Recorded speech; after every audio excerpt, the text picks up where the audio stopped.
Bismillahirrahmanirrahim. Assalamualaikum warahmatullahi wabarakatuh. Assalatu wassalamu ala asrofil anbiya wal mursalin wa ala alihi wa sahbihi ajma'in. Pertama-tama marilah kita panjatkan puji syukur kehadiran Allah Subhanahu wa taala yang telah memberikan kesehatan dan kesempatan kita untuk menghadiri acara diseminasi pemahaman dan penerapan budaya positif, dan salawat serta salam tetap tercurah limpahkan kepada junjungan kita Nabi Muhammad sallallahu alaihi wasallam. Bapak Ibu guru yang saya hormati, perkenalkan saya Nurul Khotimah SPD SD, Kepala Sekolah SDN Pelengahan Daya 5, Kecamatan Pelengahan, Kabupaten Pamekasan. Hari ini kita akan mengikuti diseminasi pemahaman dan penerapan budaya positif yang nanti akan disampaikan oleh Bapak Abdul Rahim, SPD MPD, Guru SDN Pelengahan Daya 5, Kecamatan Pelengahan, Kabupaten Pamekasan, yang merupakan CGP Angkatan 10 Kabupaten Pamekasan. Bapak Ibu guru yang berbahagia, marilah kita sejenak ikuti apa yang akan disampaikan oleh Bapak Rahim, dan kita nanti akan sharing-sharing terkait materi budaya positif. Nah, untuk menyingkat waktu, saya akan memberikan kesempatan kepada Bapak Rahim dan saya persilahkan.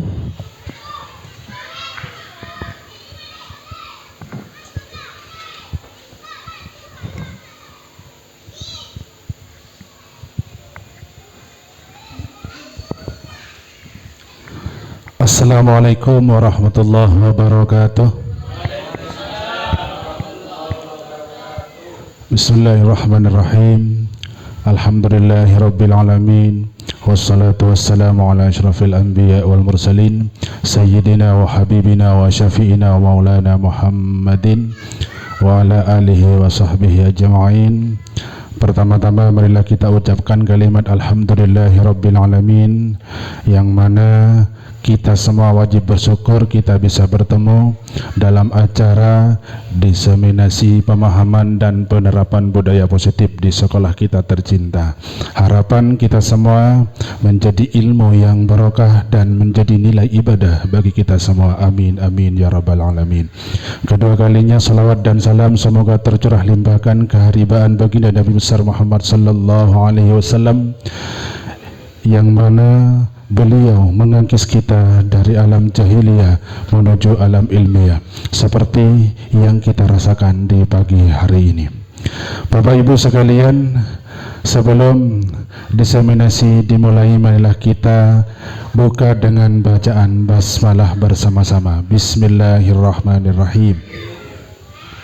Oke Bapak Ibu sekalian, perkenalkan nama saya Abdul Rahim, SPD MPD, CKB Angkatan 10 Kabupaten Pamekasan.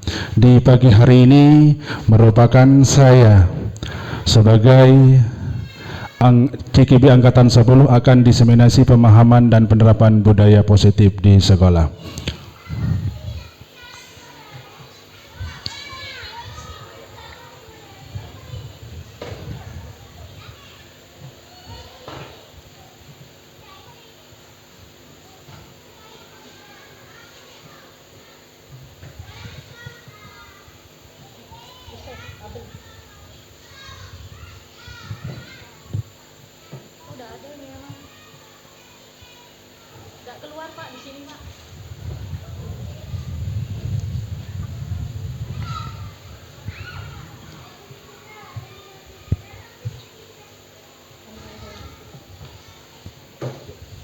Oke,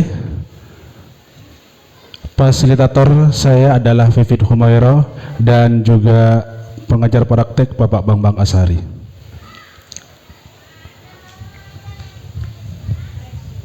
Next. Selamat datang para guru hebat, mari belajar bersama, berkolaborasi, saling mendukung demi mewujudkan budaya positif di sekolah kita tercinta. Kita di sini saling sharing, saling kolaborasi. Saya bukan lebih pintar dan menggurui kita semua, akan tetapi kita bersama-sama belajar, kolaborasi bersama, dan kita semua adalah orang-orang hebat. Kenapa dikatakan orang hebat? Karena ada di tempat yang tepat pada pagi hari ini. Oke, next. Oke Bapak Ibu, yang saya diseminasikan pagi hari ini adalah budaya positif. Budaya positif merupakan perwujudan dari nilai atau keyakinan universal yang ditetapkan di sekolah. Budaya positif dapat mendorong murid untuk berpikir, bertindak, dan mencipta sebagai proses memerdekakan dirinya sehingga peserta didik mampu mandiri dan bertanggung jawab. Inilah konsep dari budaya positif.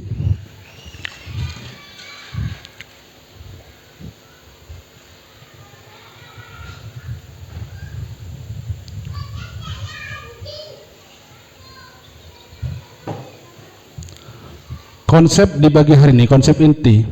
Konsep budaya positif terdiri dari beberapa bagian. 1. Perubahan paradigma baru. Yang kedua, disiplin positif. Yang ketiga, kebutuhan dasar manusia. Kemudian motivasi perilaku manusia. Yang kelima, posisi kontrol guru. Yang keenam, keyakinan kelas. Dan yang ketujuh, segitiga restitusi. Yang pertama, perubahan paradigma baru. Pembelajaran dengan paradigma baru merupakan pembelajaran yang dirancang berdasarkan prinsip pembelajaran berdiferensiasi.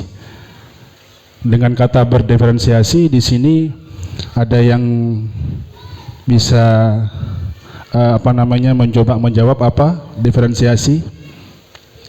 Bapak Ibu?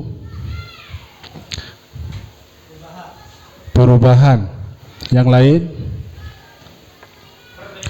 Perbedaan. Ada yang lain? Diferensiasi itu apa? Macam-macam. Nah, itu ada 3 penjawab. Ada perubahan, ada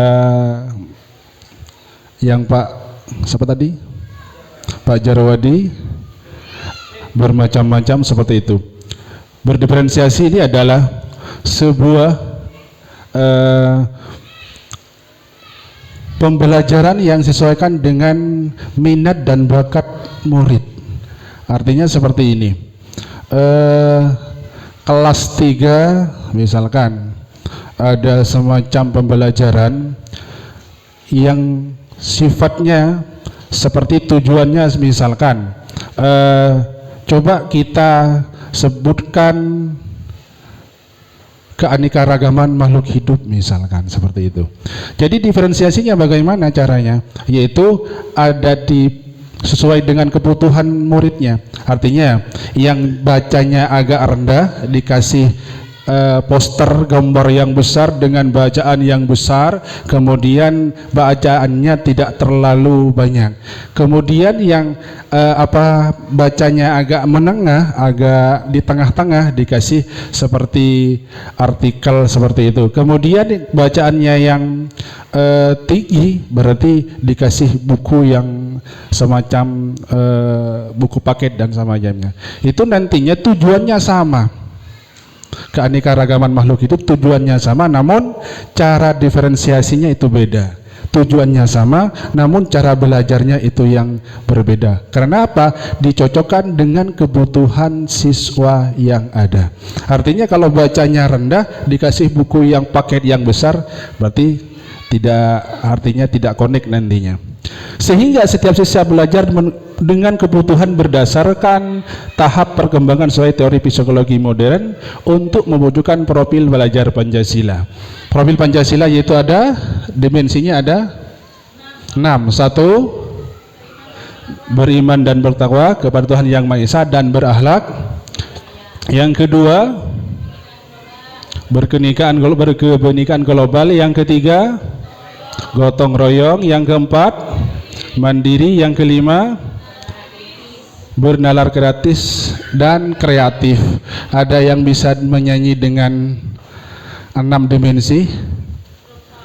Ada yang lupa? Bisa? Coba Bu.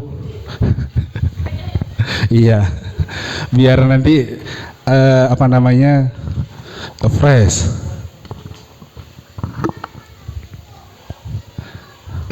Tes. Atau bisa berdiri Sama ya? gerakannya. Iya, berdiri nggak apa-apa mungkin. Boleh Bapak Ibu berdiri. Berdiri, mohon maaf, Bapak Ibu berdiri.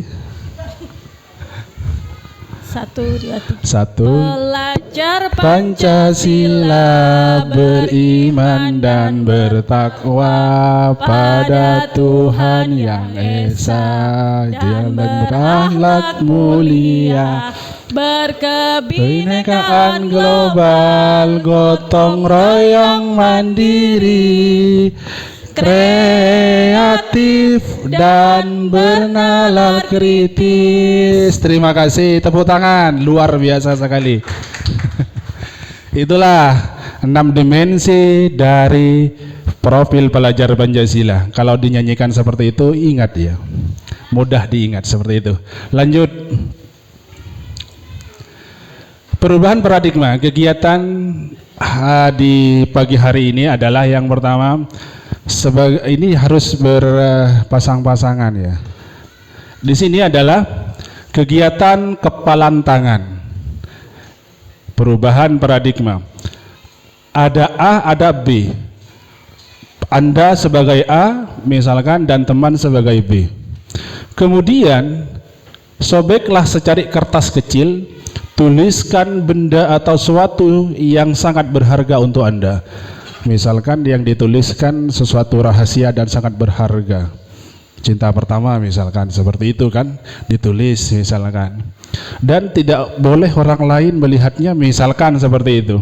Letakkan di salah satu tangan Anda dan genggam benda sesuatu tersebut dengan segala daya. Buatlah sebuah kepalan yang sangat erat. Kemudian si B sebagai teman Anda akan mencoba dengan sekuat tenaga dengan berbagai cara untuk meminta Anda memberikan benda tersebut. B bisa membujuk, bisa mengancam, bisa menghardik, merayu, menyuap, apa saja agar dapat membuka kepalan tangan Anda. Apa yang terjadi? Jawaban Anda bagaimana? Ini suatu rahasia yang sangat berharga. Namun si teman Anda itu membujuk, dikasih mobil, dikasih rumah, dikasih tanah, atau dihardik. Kalau kamu tidak membuka akan dipukul 10 kali. Atau membujuk dengan rayuan apapun dan seperti itu. Yang terjadi, Bapak Ibu bagaimana? Iya Pak, dipersilakan. Akan mempertahankan apa yang menjadi miliknya, keyakinannya. Baik, terima kasih Pak. Kemungkinan yang terjadi salah satu diantaranya si A ini akan mempertahankan apa yang ada di genggamannya, apa yang dia miliki, apa yang dia yakini, itu nanti akan menjadi suatu paradigma di mana ada semacam gangguan dari luar, dari si B ingin merampas apa yang menjadi hak milik si A, apa yang menjadi impian si A, apa yang menjadi keyakinan dari si A tersebut. Maka kemungkinan yang terjadi sebenarnya banyak yang akan terjadi, tapi yang ada yang terlintas di pikiran saya yang akan terjadi itu si A akan mempertahankan apa yang ada di genggamannya. Demikian dari saya Pak, terima kasih. Terima kasih, sangat luar biasa sekali, tepuk tangan buat Bapak Heru. Untuk selanjutnya dipersilakan kalau ada pendapat yang lain. Oh tidak ada. Oke.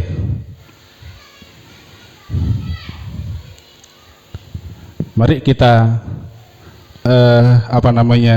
berjalan sejenak dengan ilusi-ilusi kita yang terngiang di kepala kita bersama. Dengan genggaman tangan tersebut, artinya ada dua versi. Yang pertama tetap menggenggam, Artinya bagaimana?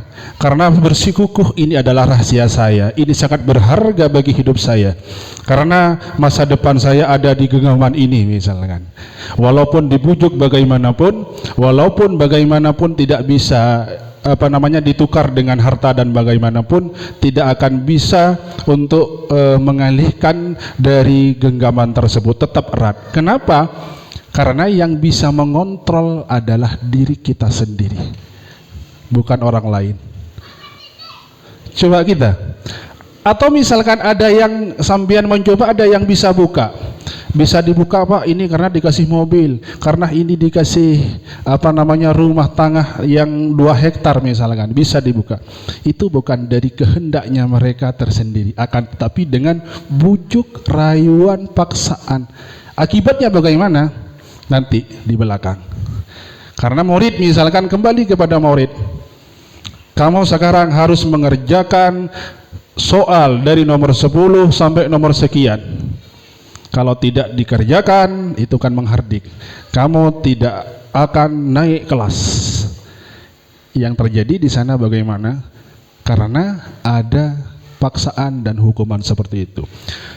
Artinya seperti ini, dikemukakan oleh Dr. William Glasser, meluruskan beberapa miskonsepsi tentang makna kontrol sehingga muncul ilusi seperti tadi. Ilusi guru mengontrol murid. Artinya murid harus masuk jam 7, harus standby, harus 15 menit sebelum pelajaran dimulai harus di kelas. Hakikatnya tidak. Akan tetapi manusia tidak bisa mengontrol manusia. Bagaimana kok bisa? Karena mungkin nantinya ada peraturan kelas, kapasitas kelas, keyakinan kelas, dan akhirnya nantinya akan tercipta budaya positif nanti di belakang. Akan tetapi di sini ilusi kontrol di sini adalah manusia tidak bisa mengontrol manusia. Kalau misalkan ada yang patuh, itu cuman hanya ada beberapa faktor. Faktornya ada bujukan, rayuan, menghardik, hadiah, dan semacamnya. Yang kedua, ilusi bahwa semua kekuatan positif, efektif, dan bermanfaat. Bahwa semua penguatan positif, efektif, dan bermanfaat. Di sini juga ilusi. Artinya bagaimana? Coba anak-anakku sekalian, PR-nya dikumpulkan. Lah kemudian setelah dikumpulkan ada salah satu siswa yang PR-nya itu hanya mengerjakan 5 dan salah semua misalkan. Pas gurunya di depan, terima kasih PR-nya sudah dikumpulkan, akan tetapi ada satu siswa mengerjakan 5 soal dan hasilnya salah semua. Akhirnya apa? Yang terjadi, dia siapa tersinggung, mentalnya rusak, ke lainnya gitu kan ya. Positif kan, PR dan semacamnya, akan tetapi akan mengakibatkan mental yang rusak, perasaan ke teman yang lainnya tidak bisa berjalan dengan normal seperti biasanya. Yang ketiga adalah bahwa kritik dan membuat orang merasa bersalah dapat menguatkan karakter. Tidak sebenarnya. Akan tetapi kalau misalkan, kenapa kamu memukul temannya, Pak, dan semacamnya, karena dia takut. Coba kita balik dari itu, kamu lapor kepada guru ya.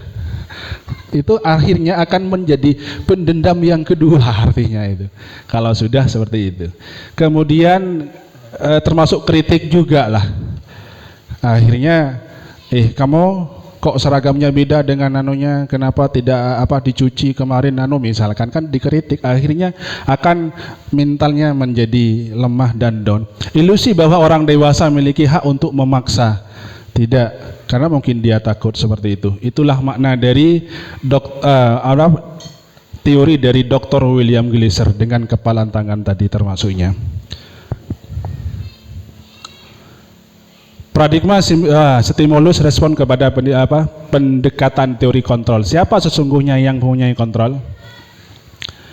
Stimulusnya adalah realitas kebutuhan kita sama. Teori kontrolnya apa? Realitas kebutuhan kita berbeda.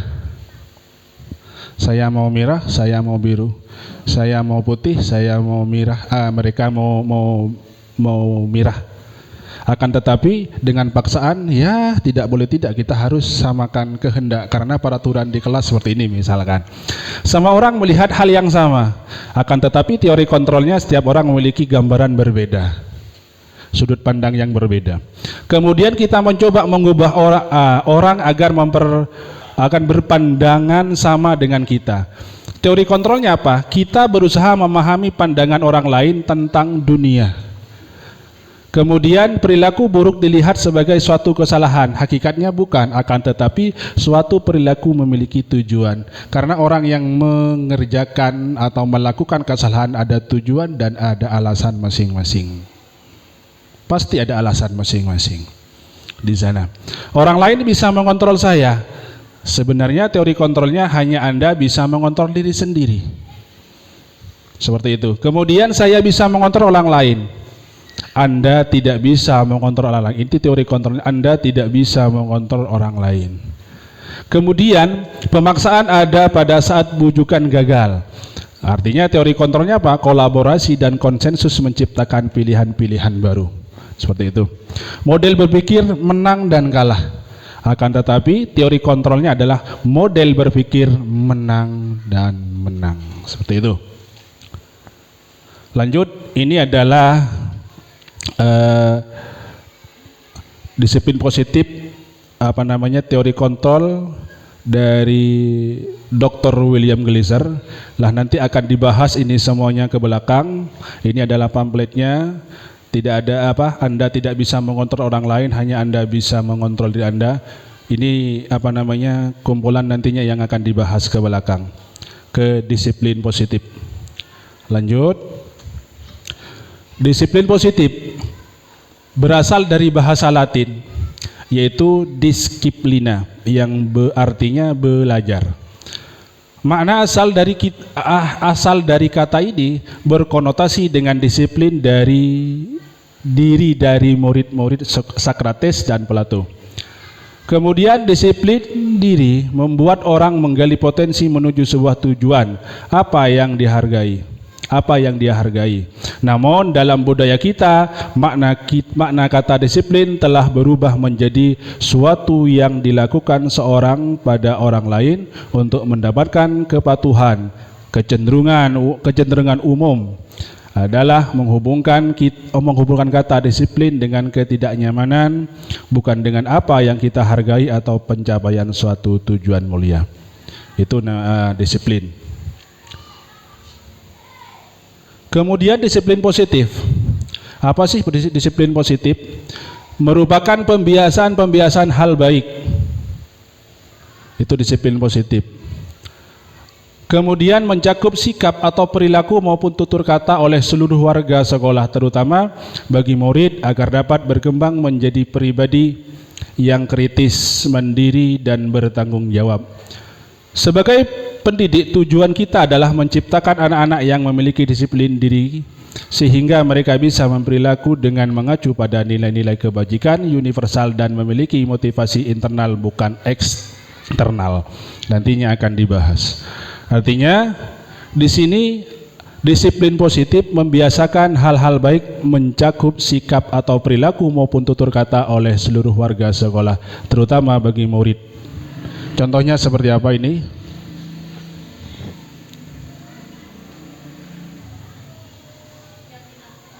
Keyakinan kelas. Contoh konkretnya adalah membiasakan setiap pagi misalkan berdoa sebelum pelajaran dimulai gitu kan. Apalagi 5S. 5S. Apa 5S Bapak Ibu? Salam, senyum, sapa, sopan, dan santun. Bagus, tepuk tangan. Boleh tanya, dipersilakan Ibu. Mic-nya. Iya. Sedikit menyela. Bedanya disiplin sama disiplin positif itu apa, Pak? Disiplin yang mana ini, Bu? Tadi sebelumnya kan ada disiplin. Disiplin tadi seperti artinya sesuatu yang sebelumnya, Pak. Slide sebelumnya. Sesuatu yang ketidaknyamanan, bukan dengan apa yang kita hargai atau pencapaian suatu tujuan kan. Berarti itu kan tidak nyaman bagi diri seseorang. Nah, sedangkan yang disiplin positif tadi ada pembiasaan baik. Jadi bedanya di mana Pak itu? Itu kemudian merujuk pada intrinsik dan ekstrinsik. Artinya di sini. Kalau di sini sifatnya umum karena disiplin ketidaknyamanan. Artinya karena ada undang-undang jam 7 harus masuk ke sekolah. Artinya ekstrinsiknya di sana, bukan dengan keikhlasan kepribadian atau intrinsiknya. Kalau budaya positifnya di sini adalah masuk ke intrinsiknya. Artinya saya sadar, saya malu kalau datang terlambat karena guru saya sudah menunggu di sekolah. Seperti itu. Artinya kalau yang di depan disiplinnya itu hanya ekstrinsiknya karena ada iming-iming dari luar lah, bukan dari hati kita pribadi, seperti itu. Oke, lanjut. Penerapan disiplin positif di sekolah dapat berjalan dengan baik apabila terdapat komitmen dengan kerjasama dari pihak guru, kemudian staf sekolah, orang tua siswa dan siswa. Ini pelakunya. Ada kesinambungan di sana untuk penerapan disiplinnya. Guru, staf sekolah, kemudian orang tua dan siswa. Kenapa orang tua? Bangun pagi nak, sekarang sudah 5:30, sudah jam 5:30, ayo bangun karena takut terlambat dan semacamnya. Di sekolah apa namanya yang didapatkan tadi pagi di sekolah apa? Mari kita buka bersama-sama kalau ada yang tidak mengerti. Hal ini karena komponen tersebut saling berkaitan dalam mendukung perkembangan sikap positif siswa. Semuanya berkesinambungan, guru, orang tua, kemudian staf sekolah dan juga siswa.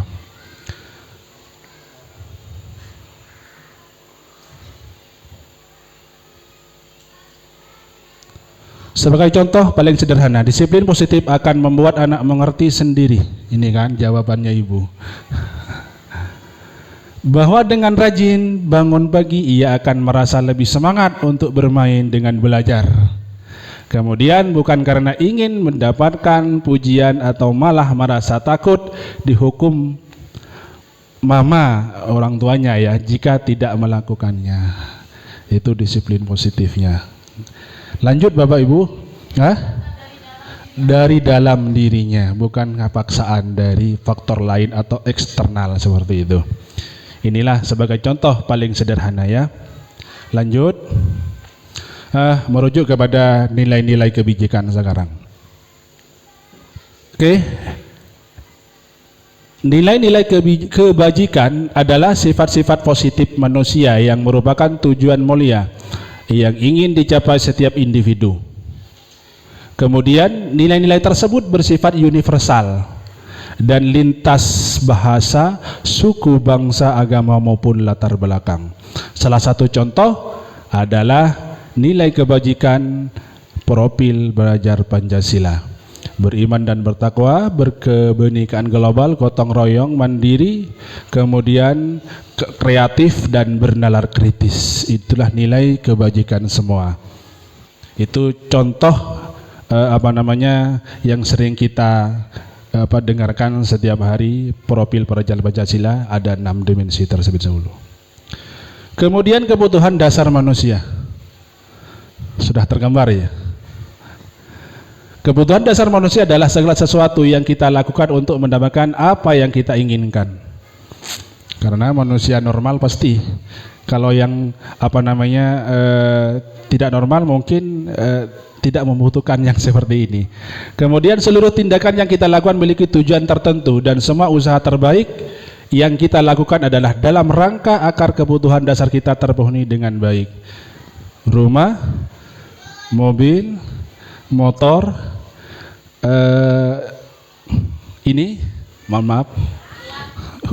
cuan dolar. Kemudian sandang pangan, papan, ini pakaian, kasih sayang, hidup bersama dengan orang yang dicintai selama ini misalkan. Saya tidak ada duanya Pak. Seperti itu. Itulah kebutuhan dasar manusia dan lain-lainnya, plus gelang dan semacamnya, yang seperti cincinnya Mbak Syahrini dan semacamnya gitulah. Itu kebutuhan dasar. Itu memang manusiawi seperti itu. Kemudian 5 kebutuhan dasar manusia. Bertahan hidup, kebutuhan yang bersifat fisiologis untuk bertahan hidup, misalnya kesehatan, rumah dan makanan. Kemudian yang kedua, kasih sayang, rasa diterima, keinginan untuk hidup, terhubung dengan orang lain, teman, keluarga, pasangan hidup, teman kerja, rasa diterima dan dipedulikan, berbagi kerjasama. Kemudian penguasaan, kekuasaan untuk mencapai sesuatu, menjadi kompeten, menjadi terampil, diakui prestasi dan keterampilan kita, didengarkan dan memiliki rasa harga diri, ingin menjadi tampillah seperti itu. Inilah saya dan semacamnya. Itu adalah manusiawi memang penguasaan. Nomor 4 adalah kebebasan. Kebutuhan akan kemandirian, memiliki pilihan dan mampu mengendalikan arah hidup seseorang, semangat mencoba hal baru. Kemerdekaan dalam memilih sesuatu hal, misalkan saya harus bekerja ini, saya harus bisnis ini, misalkan. Kesenangan, yang terakhir kebutuhan untuk menjadi kesenangan, antusias bermain dan tertawa, banyaklah, cangkruan lah, kemudian kumpul sama teman, cerita-cerita masa lalu dan semacamnya, itu menjadi kesenangan. Kemudian ini masuk motivasi perilaku manusia. Dan Kessen adalah bukunya Restructuring School Discipline, menyatakan ada 3 hal motivasi perilaku manusia, yaitu eksternalnya, untuk menghindari ketidaknyamanan atau hukuman yang tadi itu kan. Jadi masuk pagi-pagi ke sekolah karena takut disuruh lari 3 kali misalkan, atau ketidaknyamanan, tak nyaman kok saya kalau misalkan datang terlambat hari ini karena bapak yang ngajar adalah bapak mata pelajaran agama. Dan 2 eksternal juga untuk mendapatkan imbalan atau penghargaan dari orang lain. Ada keinginan yang dituju, memberi bunga karena ada tujuan, karena ada salah misalkan, karena ada tujuan yang dituju. Biasanya kalau saya mengerjakan PR dengan benar, maka saya dikasih permen misalkan. Itu namanya eksternalnya atau ekstrinsik dari manusia itu sendiri. Yang terakhir adalah internal, untuk menjadi orang yang mereka inginkan dan menghargai diri sendiri dengan nilai-nilai yang mereka percaya. Kalau saya tidak mengerjakan seperti ini, saya menjadi apa nantinya? Kalau saya misalkan tidak patuh terhadap guru, apa saya nantinya kalau sudah dewasa? Itu akhirnya akan timbul dengan dirinya sendiri. Hukuman, konsekuensi, restitusi. Di sini adalah hukuman dan disiplin. Disiplin ada 2, konsekuensi dan restitusi. Dan hukuman di sini sesuatu yang menyakitkan harus terjadi. Misalkan kamu kenapa nggak pakai sepatu, berdiri sebelah kemudian dipukul dengan ranting pohon misalkan, tidak nyaman untuk konsekuensi seterusnya, sesuatu harus terjadi, konsekuensi harus terjadi seperti ini. Contohnya, kamu berjalan kemudian menumpahkan air punya temannya, konsekuensinya apa? Harus dibersihkan dan diganti, seperti itu. Airnya dibersihkan, konsekuensinya seperti itu. Restitusinya adalah merupakan pilihan. Nanti akan dibahas di belakang. Restitusinya bagaimana? Kalau murid datang terlambat lah, bagaimana solusi dari mencari restitusi tersebut.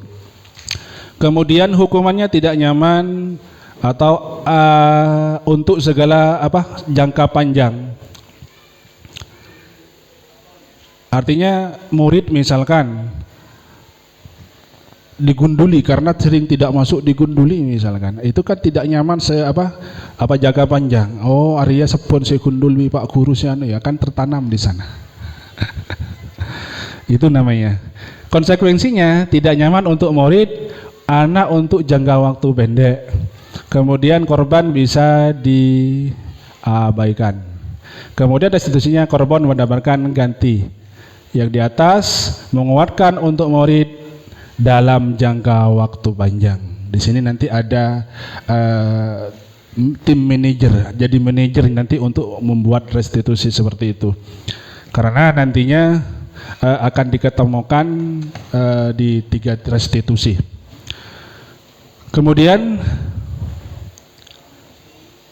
tindakan guru, artinya seperti ini: mencatat 100 kali dalam buku kalimat, saya tidak akan terlambat lagi karena terlambat ke sekolah. Ini apa? Konsekuensi atau hukuman? Hukuman, sepakat hukuman. Kemudian lari mengelilingi lapangan basket 2 kali karena terlambat hadir ke sekolah. Konsekuensi apa hukuman? Hukuman. Kemudian murid diminta untuk push up 15 kali karena tidak menggunakan masker ke sekolah. Hukuman juga. Oke, lanjut. Menggantikan kertas tugas teman yang telah dicoret-coret. Sangat luar biasa, tepuk tangan buat semua audien, pintar-pintar semua ini. Kemudian membersihkan tumpahan air di meja, kemudian karena tersinggol pada saat belajar. Konsekuensi. Kemudian murid disuruh untuk menggunakan sepatu seharian di sekolah karena tidak menggunakan sepatu hitam. Setuju hukuman? Bu? Yang di depan? Hukuman apa konsekuensi? Kalau sehari di sekolah berarti sampai pulang sekolah. Ya. Iya. Betul mengenakan sepatu sampai pulang sekolah. Tidak, ini salah ketik. Tidak ini ya. Iya. Tidak menggunakan sepatu itu kekurangan kata. Jadi di sini adalah hukuman. Lali mengelilingi lapangan basket 2 kali karena terlambat 10 menit untuk belajar. Oke, kita pantau jawaban kita sama. 1, 2, 3.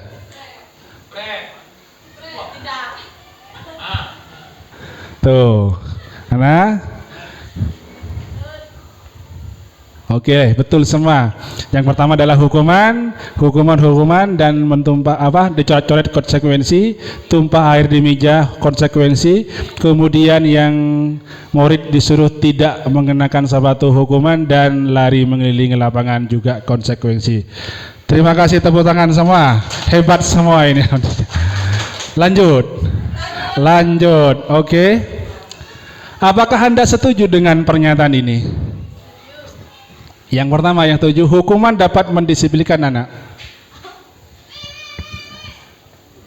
Iya. Iya.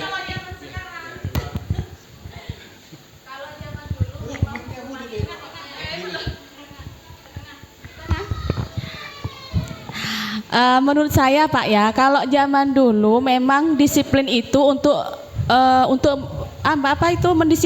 hukuman itu untuk mendisiplinkan anak, tapi karena ada undang-undang yang harus menjaga perlindungan anak, sekarang sudah tidak boleh menghukum anak apalagi terlewat batas Pak, seperti itu. Seperti itu, terima kasih. Menurut saya. Iya, terima kasih jawabannya. Tapi lebih baik dulu Pak, karena kalau dulu itu kalau sudah beri hukuman anak-anak itu pasti disiplin, tapi tidak sesuai hati.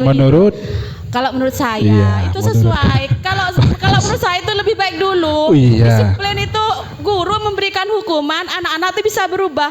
Kalau sekarang sulit sekali Pak, karena ada undang-undang seperti apa itu asasi anak. Betul itu Pak, melindungi. Iya. Terima kasih, sangat luar biasa sekali, tepuk tangan buat Ibu Sulastri.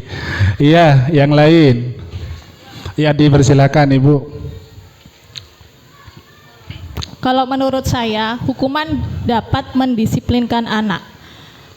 Saya tidak setuju karena tadi dari penjelasannya Pak Rahim sebelumnya, disiplin itu kan terpaut dengan peraturan, jadi terpaksa, tidak datang dari anak itu sendiri karena paksaan. Iya, mungkin anak itu akan melaksanakan, tapi tidak seterusnya, hanya sementara karena takut. Tapi nanti selanjutnya akan melakukan kesalahan itu lagi. Itu menurut Iya. saya, Pak. Oke, Jadi saya terima tidak kasih. setuju. Sangat luar biasa sekali, tepuk tangan kepada yang lainnya. Mungkin ada yang lain? Yang lain?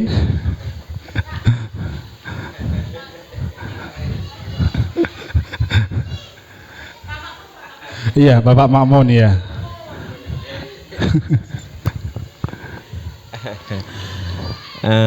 Terima kasih. Hukuman itu dapat mendisiplinkan anak. Ini kondisional, Dik.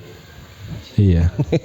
Iya. Karena iya, mari, Pak. ini perlu proses. Untuk disiplin itu anak-anak itu perlu proses. Iya.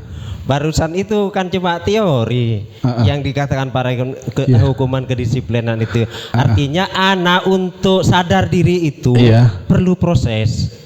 Bagus. Prosesnya ada yang diberi hukuman, tapi hukuman itu tidak semerta-merta diberikan prosesnya terlebih dahulu, kan kita mendidik, menegur, akhirnya nanti bisa sampai saja ke hukuman kedisiplinan.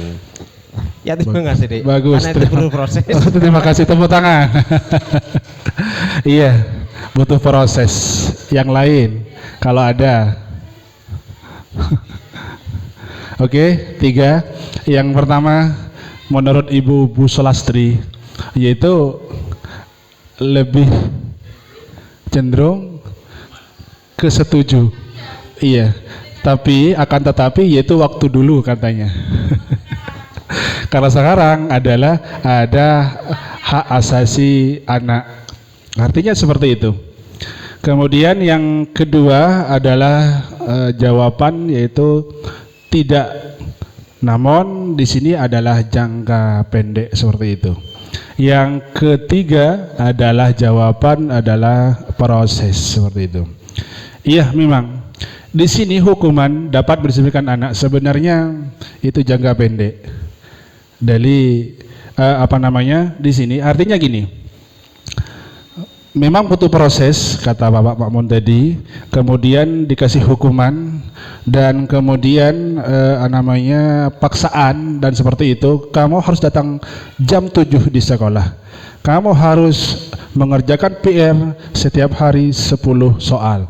Kamu harus setiap hari membawa air 10 galon misalkan. Artinya seperti ini. Itu adalah hukuman, akan tetapi mendisiplinkan anak tujuannya. Namun di sana itu karena tidak datang dari hati nurani tersendiri, karena ada hardikan, ada undang-undang, ada peraturan di kelas seperti itu. Namun di sana keterpaksaan. Hakikatnya memang ia patuh, namun di sana keterpaksaan. Jadi hukuman 100% tidak. Memang iya sih harus proses seperti itu untuk nyampe dengan intrinsik yang tadi nanti akan dibahas di belakang. Butuh proses memang. Akan tapi sesuai dengan jawaban nomor 2, sifatnya hanya sementara. Memang 1 hari 2 hari bisa. Akan tapi ajaklah bakun biasa, bakunlah dipukul 1 kali ya sudah bereslah, saya sudah bebaslah. Artinya tidak tertular dengan dirinya sendiri. Yang kedua, pemberian hukuman dengan hal positif seperti membaca atau membersihkan halaman sekolah dapat meningkatkan disiplin anak. Setuju? Pemberian hukuman dengan hal positif seperti membaca atau membersihkan halaman sekolah dapat meningkatkan disiplin anak. Apakah setuju? Ada setuju? Coba Pak, kenapa tidak setuju? Dan kenapa setuju? Bu Nining. Oh iya. Dipersilakan Pak Mujib.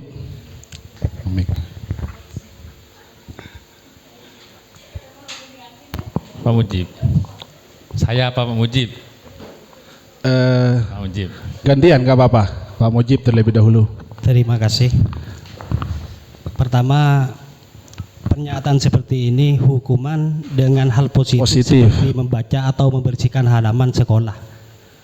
Ini menurut saya tidak setuju kan ya? Iya. Menurut saya hukuman pernyataan seperti ini harus disesuaikan dengan kesalahannya.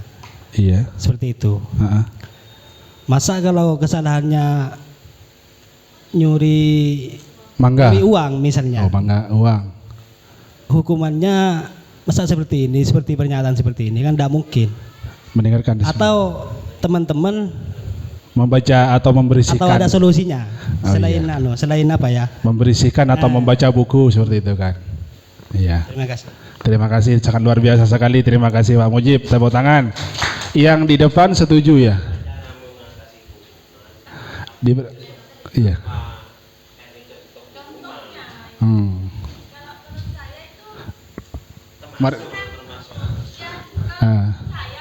Iya. Bukan apa Bu?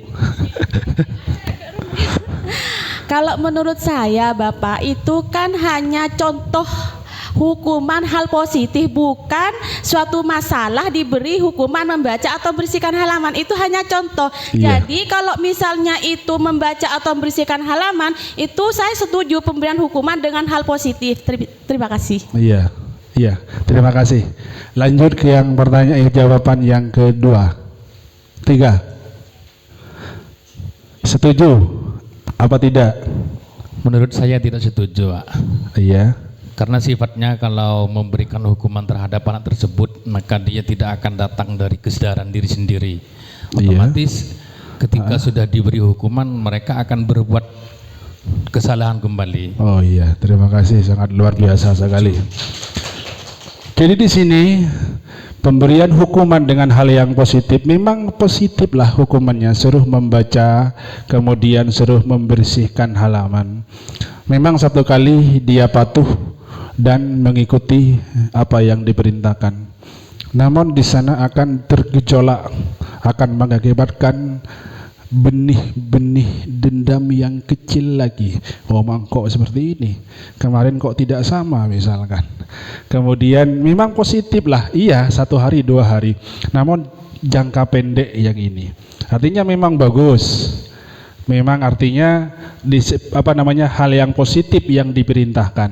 Akan tetapi walaupun hal yang positif kan di sini akan mengakibatkan image seseorang minder lah. Oh, ngorai kamar mandi, ternyata karena dia terlambat. Kenapa dia ada di panasnya terik seperti ini?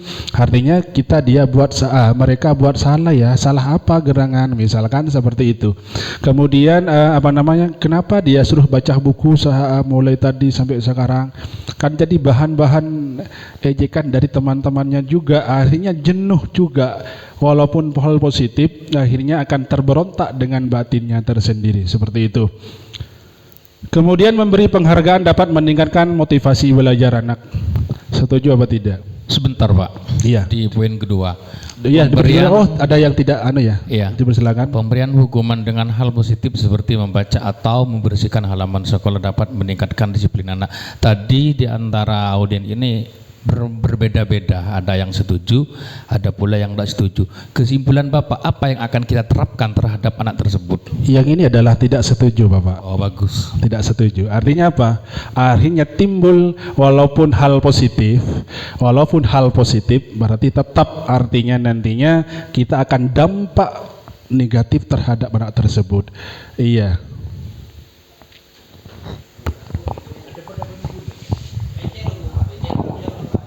Bapak, tadi pernyataan sampean dari depan ada hukuman, ada konsekuensi.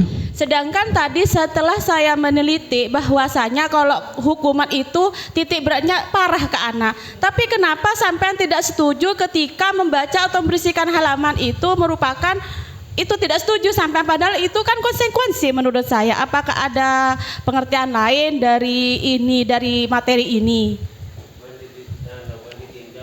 Iya, dari pertama hukuman.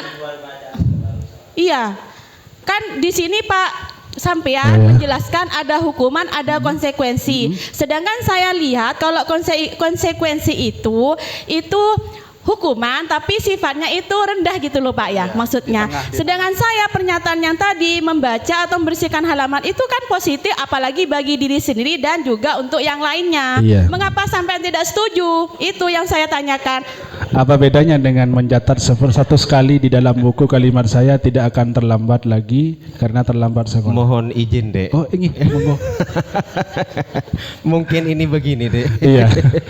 Terkait masalah Dipersilakan. hukuman membaca dan membersihkan. Ini mungkin Bu Surastri itu ditinjau dari tujuan. Positifnya. Positifnya. Positifnya. Membaca itu saja untuk menjadi seorang kutu buku itu perlu riyadhah, kata orang Islam, perlu latihan yang kontinu.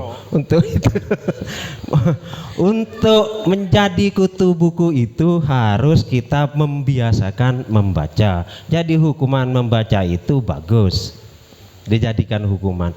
Untuk kebersihan, untuk mencapai tujuan an-nadhafatu minal iman, itu kita perlu riyadhah, latihan. Latihannya kita yang membersihkan apalah, pokoknya bersih-bersih.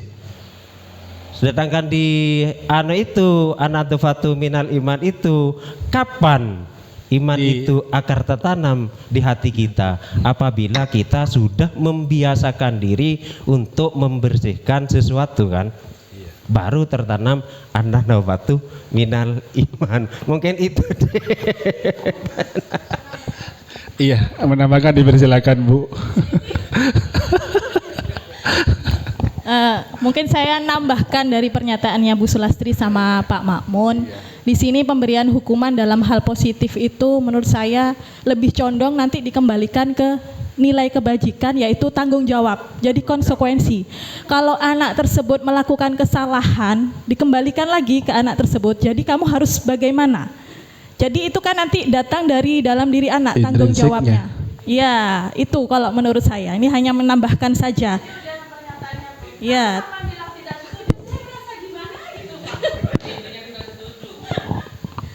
Setuju. Iya, hal positif ini kan ada bagian hal positif.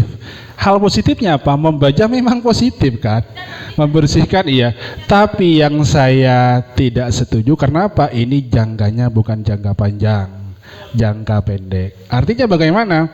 Suatu saat nanti kalau seperti ini terus, akhirnya murid akan menjadi bosan, akan bertindak dan semacamnya. Iya.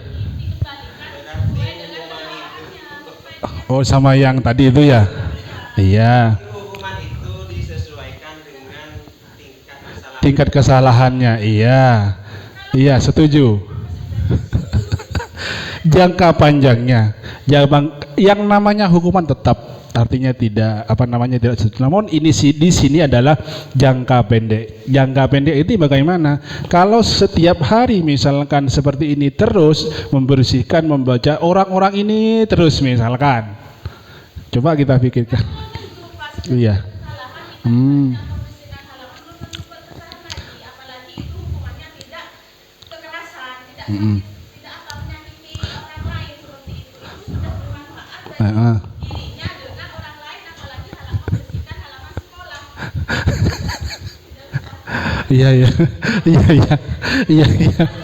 Iya.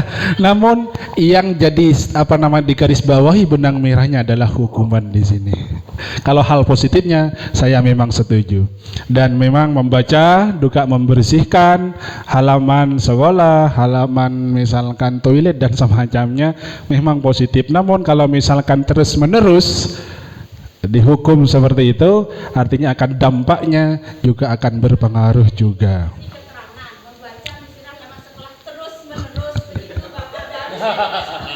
Oke. Mau dirubah nanti dikasih keterangan kalau terus menerus gitu. Oke, lanjut. Sangat luar biasa, kasih tepuk tangan semuanya. Hidup acara di pagi hari ini. Kemudian memberi penghargaan dapat meningkatkan motivasi belajar anak. Setuju apa tidak? Penghargaan.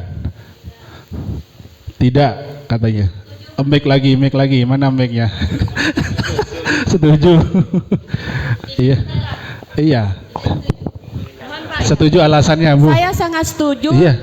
Sebagai murid kelas 1. Iya, terus. Kenapa? Karena kalau tidak ada penghargaan untuk murid kelas 1, anak-anak itu tidak mungkin ya Pak, kalau yang umur yang sudah dewasa atau kelas 5, kelas 6 penghargaan itu memang, tapi untuk kelas 1 itu perlu Pak. Perlu. Kenapa? Kalau tidak ada manis Tanah Situng tidak akan bersemangat karena saya guru kelas 1, saya pernah menerapkan tidak beri penghargaan, cuma upload tangan sudah besoknya seperti itu, tidak bisa. Tapi kalau misalnya ada penghargaan sedikit apa yang menyenangkan anak-anak, mereka itu semangat, motivasinya itu lebih meningkat seperti itu. Untuk kelas 1 sebagai pengalaman saya guru kelas 1. Sangat luar biasa, tepuk tangan. Ya, lanjut. Yang mana lagi? Oh ya, Ibu yang tidak setuju coba.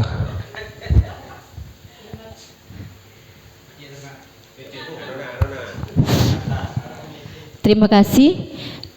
Kenapa saya menjawab tidak setuju? Kita perlu ingat kalau setiap individu anak-anak itu tidak sama, IQ-nya tidak sama, kecerdasannya tidak sama. Kalau seumpama dikasih reward, yang jelas yang IQ-nya tinggi, setiap hari dikasih reward, jelas yang dapat itu saja. Sehingga dampaknya apa? Yang IQ-nya rendah atau masih belum mampu, terutama kelas 1, karena baru belajar, itu semakin down. Itu alasan saya kenapa saya tidak setuju. Karena apa? Oh, itu kan lain, anaknya pinter, sudah tahu, umpama dia sekolah sebelumnya PAUD atau TK, sedangkan yang tidak tahu apa-apa dari rumah tangga, dari sekolah, tidak pernah sekolah, langsung sekolah dasar, sehingga lama-lama dia gini nanti di rumahnya, Bu, saya tidak pernah punya reward, tak punya bintang gitu ke ibunya nanti, karena yang dapat itu saja. Itu tambah minder, kata saya itu tambah minder. Iya, itu. Karena apa? Apalagi kelas 1. Terima kasih. Oh, terima kasih, tepuk tangan buat Ibu Nurul Khotimah. Iya. Iya. Iya, lanjut. Enggak. Di video. Oke. Di tengah-tengah, Bu. Pernyataan Ibu Nurul itu karena anak ada yang rendah, ada yang tinggi, ada EQ rendah, ada EQ tinggi, ada yang pintar.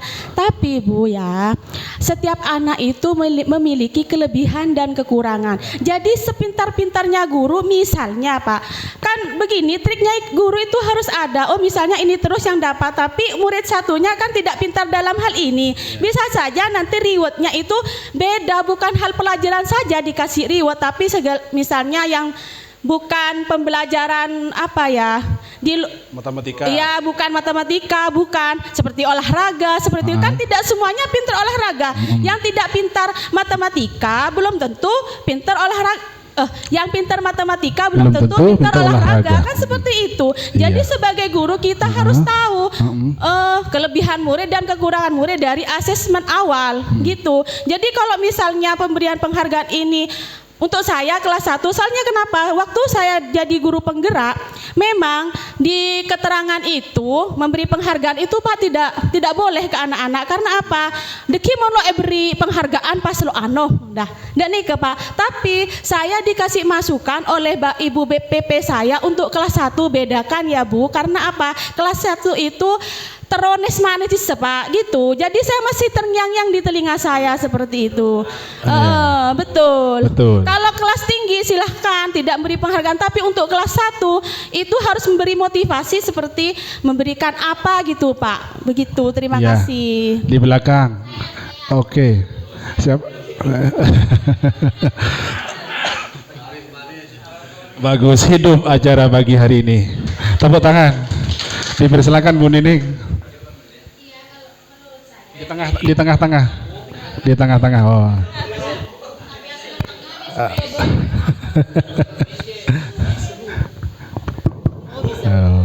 Ya, terima kasih atas kesempatannya.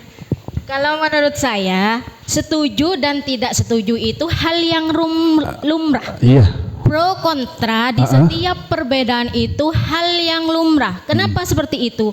Menurut Bu Lastri yang setuju dengan adanya penghargaan itu mungkin untuk kelas rendah bisa dimaksimalkan. Maksudnya memaksimalkan potensi anak untuk memotivasi belajar seorang anak. Karena kelas rendah itu memang cenderung aleman, cenderung kalau tidak di alem ya nggak mau belajar nggak seperti mau ikut itu. perintahnya guru gitu kan. Tapi menurut pendapat Bu Hotim itu juga tidak salah, itu benar menurut saya. Karena apa? Anak-anak yang mempunyai IQ tinggi sama IQ rendah itu nanti akan minder jika mereka yang mempunyai IQ tinggi IQ rendah itu akan minder, Pak. Seperti itu, iya. Nah, terus kalau untuk kelas tinggi, jika mereka diberikan hadiah atau penghargaan untuk setiap apa yang mereka capai, nanti mereka ketika nilai mereka 100 umpamanya, nanti kita beri hadiah untuk yang kelas tinggi ini ya. Nanti kita beri hadiah. Nah, besoknya atau 1 minggu lagi kita mengadakan ujian lagi, terus dapat 100, terus kita nggak kasih hadiah, itu nanti kita kan, nanti anak-anak itu mengharap, saya kemarin dapat hadiah kok sekarang nggak dapat hadiah, seperti itu. Jadi setuju atau tidak setuju itu hal yang lumrah, pro dan kontra itu hal yang lumrah untuk kita sebagai pengajar atau pendidik. Jadi bisa dibedakan untuk kita yang mengajar kelas rendah atau kelas tinggi, seperti itu menurut saya. Oke, terima kasih, sangat luar biasa sekali, tepuk tangan buat ini. Jadi ada win-win solution, dua-duanya, ada yang semuanya benar, semuanya salah. Dipersilakan Ibu. Iya.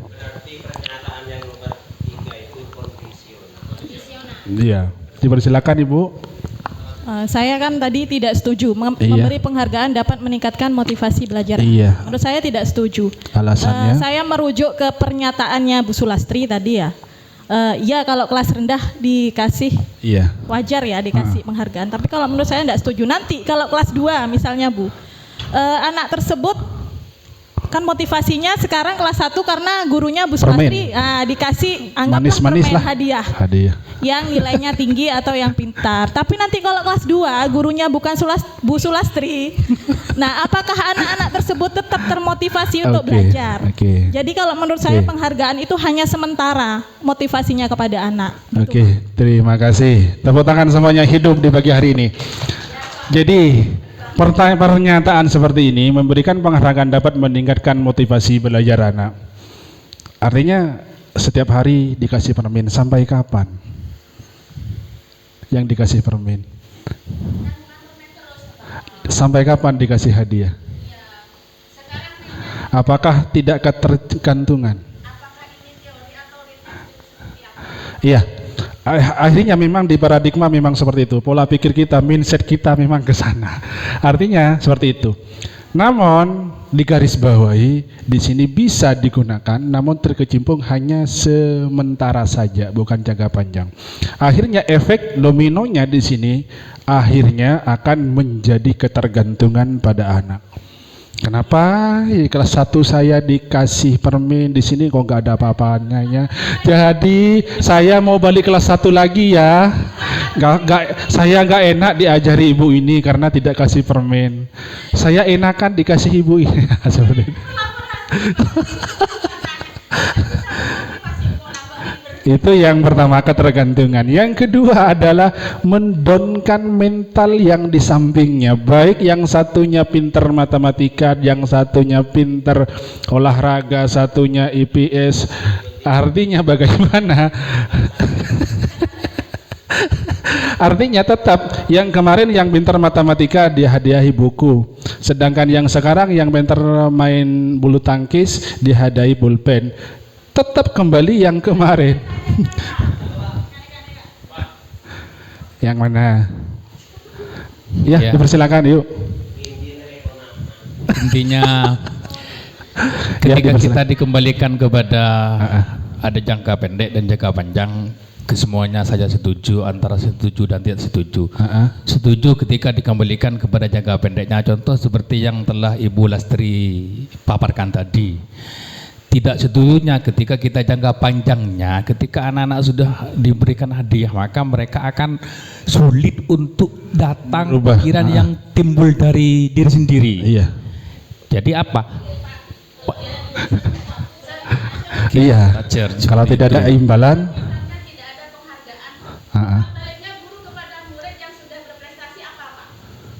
misalkan, iya, solusinya. Dipersilakan. menyambung dari iya. Ibu siapa tadi? Ibu Sulastri. Sampean kan tadi menerangkan iya. ketergantungan sama sama minder dengan apa mental temannya minder dan don. Nah, solusinya di sini bagaimana supaya anak bisa meningkatkan motivasinya sendiri untuk belajar kayak gitu tanpa beri penghargaan. Selain tidak diberi penghargaan misalnya, itu solusinya bagaimana?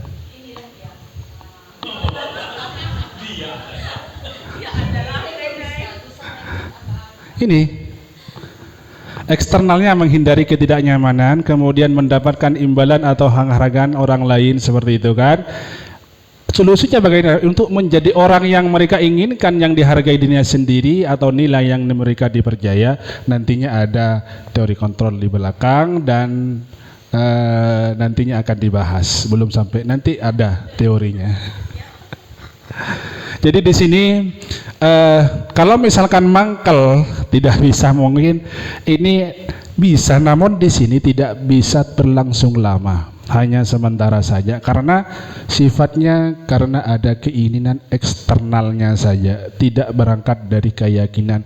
Kembali kepada agama kita harus dengan ikhlas dan hati. Lanjut nih, 5 posisi kontrol. Kontrol guru, penghukum, membuat rasa bersalah teman, pemantau, dan manajer. Nantinya solusinya ada di sini. Oke, lanjut. Identitas gagal ada 2A. Di sini ada penghukum, ada membuat orang merasa bersalah, menghindari hukuman. Guru berbuat hardik atau menunjuk-nunjuk, menyakiti atau menyindir, termasuk penghukum. Membuat orang ini merasa bersalah, berceramah dan mengatakan seharusnya ibu kecewa punya murid kamu karena kamu tidak patuh terhadap undang-undang yang ada di sekolah misalkan. Teman di sini membuat alasan untuk muridnya, artinya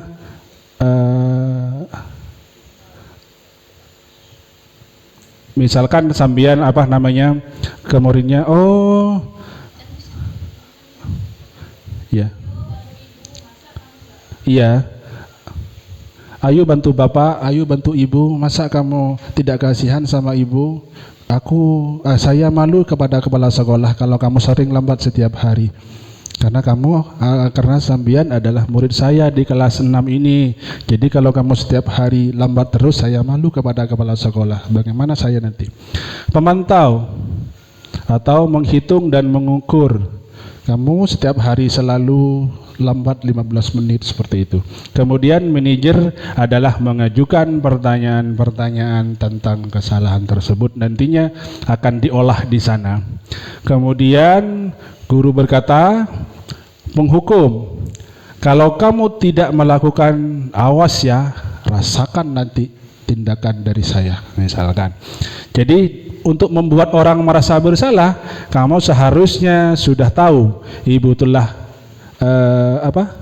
lelah sekali mengatakannya, ibu stres menghadapi kamu seperti ini terus setiap hari. Kemudian kalau teman, ayolah lakukan demi ibu, merasa kamu tidak masa kamu tidak mau tidak mau. Ingat apa ini ya? Agar ibu pernah bantu. Ingat, ya seperti itulah. Kemudian memantau apa peraturannya. Di sini kan ada peraturan kelas misalkan, nanti ditanyakan. Kalau misalkan di manajer, apa yang kita yakini, apa yang kita kerjakan untuk memperbaiki masalah ini, seperti itu. Jadi di sini artinya apa? Dampaknya kepada murid mengulangi kesalahan. Jadi penghukum tadi, wah pakai rokun cuman hanya baca buku, cuman hanya bersihkan belum tentu, karena keterpaksaan. Sudah dibaca, sudah. Iya, mengulangi kesalahan, merasa rendah diri, membuat orang merasa bersalah. Kamu setiap hari kok lambat terus ya, di hadapan orang banyak lah. mental, posisinya ke mental. Kemudian teman lemah, tidak mendiri ketergantungan. Oh, ibu saya teman saya, dan juga dia bisa diajak kerja sama, dikasih kerupuk, diajak kerujakan, sudah beres misalkan. Kemudian untuk memantau,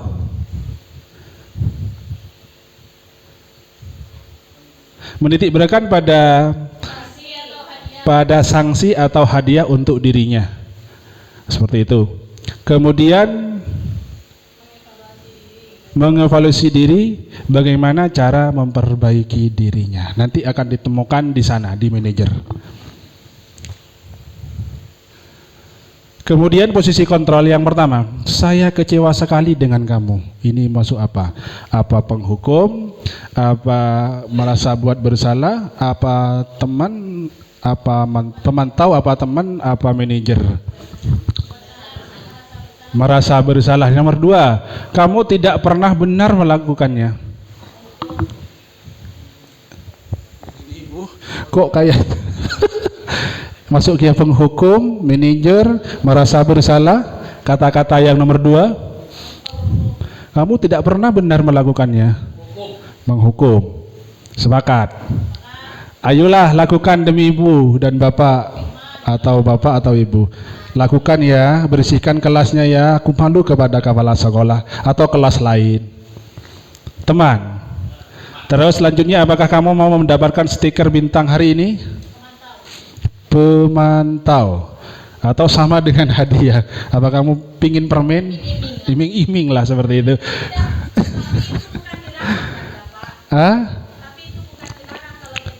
Iya, namun tidak harus menerus jangka pendek. Jangan ketergantungan nantinya. Akhirnya apa? Untuk menindah kelas lain, dia tidak mau naik kelas akhirnya. Kenapa? Di kelas 1 saya permen terus setiap. Bagaimana kamu bisa menyelesaikan masalah ini gitu? Masuk apa? Manajer. Oke, sangat luar biasa. Kamu selalu yang paling terakhir. Mantau. Oke, lanjut. Coba. Yang pertama, membuat orang lain merasa bersalah, menghukum teman, mantau, manajer, penghukum. Tepuk tangan semuanya. Sangat luar biasa. Lanjut, next. Sekarang keyakinan kelas. Ice breaking dulu ya. Ice breaking. Oke, saya akan membuat kata-kata atau kalimat yang berakhiran dari buah. Kalimat tersebut akhirnya buah. Misalkan saya ke pasar membeli buah mangga. Huruf terakhir itu apa? Jadi A tersebut dibentuk kalimat lain lagi, tapi akhirnya buah juga. Saya akan menunjuk, tapi dikasih 5 detik. 1, iya gantian. 1, 2, 3, 4, 5. Kalau misalkan nanti tidak bisa jawab, dilempar seperti itu. Saya dimulai dari saya. Saya ke kota Pamekasan, keliling-keliling di arek Lancor. Saya ketemu dengan penjual buah nanas.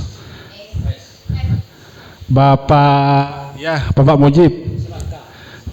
Dibuat kalimat dari buah tersebut dan diakhiri dengan buah juga akhirnya. Baik, terima kasih. 1,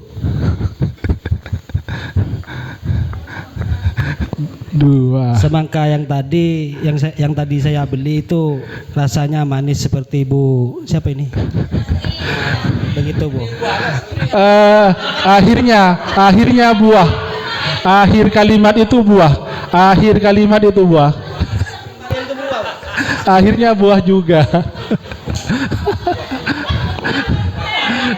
Dan selanjutnya nanti sampean yang menunjuk ke siapa gitu temannya. Lanjut.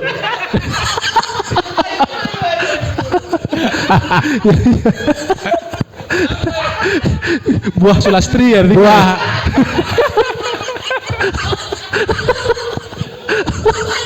Buah semangka itu seperti buah melon. Buah melon ya. Tunjuk Pak Irsa, tunjuk siapa selanjutnya yang mau ditunjuk. Bu Sulastri, ayah. Lagu Selastri.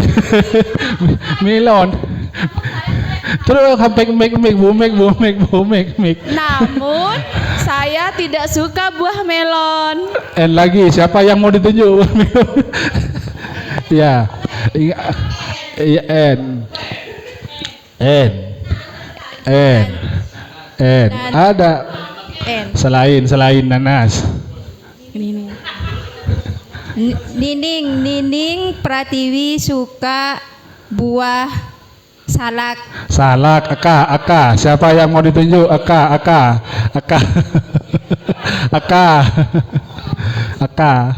Kakek saya Iya. suka buah kesemek. Aka lagi kesemek. Siapa yang mau ditunjuk? Lanjut Bu. Kesemek. Pak Sofwan. Kesemek disambung buat kalimat dengan berakhir buah juga. Kesemek. Aka buat kalimat K. Saya tidak suka. Aka. Oh, kakak saya suka buah Srikaya.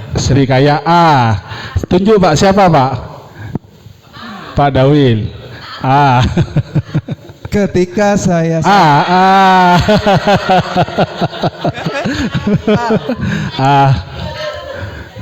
aku ketika sampai di pasar Pelengahan membeli anggur. Membeli buah anggur. Tunjuk Pak, yang lanjutnya Pak. R. Tapi bukan Rahim ya. R. Yang Pak Lukman. R. Rasa anggur itu kecut seperti jeruk. K. Yang lain K terakhir. Siapa yang mau tunjuk? Pak Salis. Kakekku suka mangga. Oke, tepuk tangan semuanya. Alhamdulillah sudah teratasi dengan ice breakingnya. Itu nanti bisa diterapkan di sekolah masing-masing Bapak Ibu ya. Nah, apalagi di kelas 1 seperti itu. Kelas 1 ya. Kelas tinggi, kelas rendah, tengah dari 4 sampai 6. Bisa ya. Oke. Oke. Lanjut keyakinan kelas. Mengapa keyakinan kelas bukan peraturan kelas? Ada yang bisa? Kenapa? Mengapa keyakinan kelas bukan peraturan kelas?